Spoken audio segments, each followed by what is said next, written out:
We are about to talk sleep with our expert, Dr. Raj Dasgupta.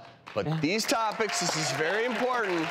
Raj, these topics are no snooze. A New York City man recently sleepwalked out of an apartment window, fell 6 stories, luckily survived. Wow. Thankfully, the sleepwalker, wearing nothing but boxers, had some scaffolding to break his fall. He did break his leg, broke ribs, injured his back and torso. But he has a history of sleepwalking, and he revealed he had been taking his girlfriend's sleeping pills before going to bed, and around 5 a.m. just walked right out the window. Wow.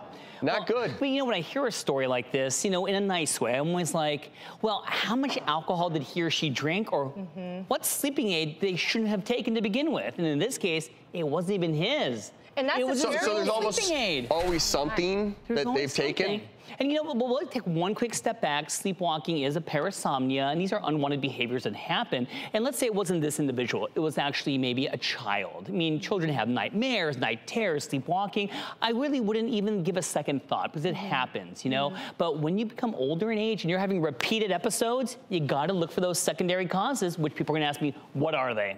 You gotta think about undiagnosed sleep apnea. Alcohol is always gonna be a culprit. You know what's worse than alcohol? Combining it with what? A sleeping aid. And there are certain ones that are prone to do it. And the fact that he was taking his girlfriend's sleeping aid, he had no medical advice or medical supervision whatsoever. So that's problematic. Red flag right there. Right. And also the one that we all have, a little sleep deprivation, that can do it. So you want to look for these underlying causes. And you know what's interesting? I'm going to give you a little fact. You know, when people think of sleepwalking, they think of arms out like The Walking Dead, you know?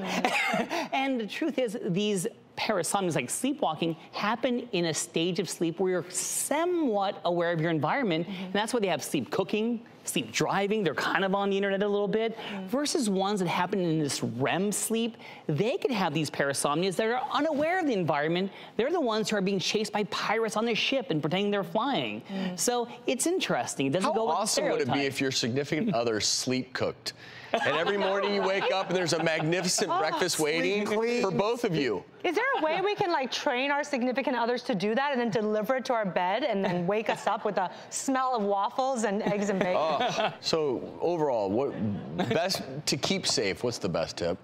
I would say, number one, if you know you have it, someone tells you you have it, see a sleep specialist. Make sure you're not missing those underlying reversible causes. Don't just grab a sleeping aid.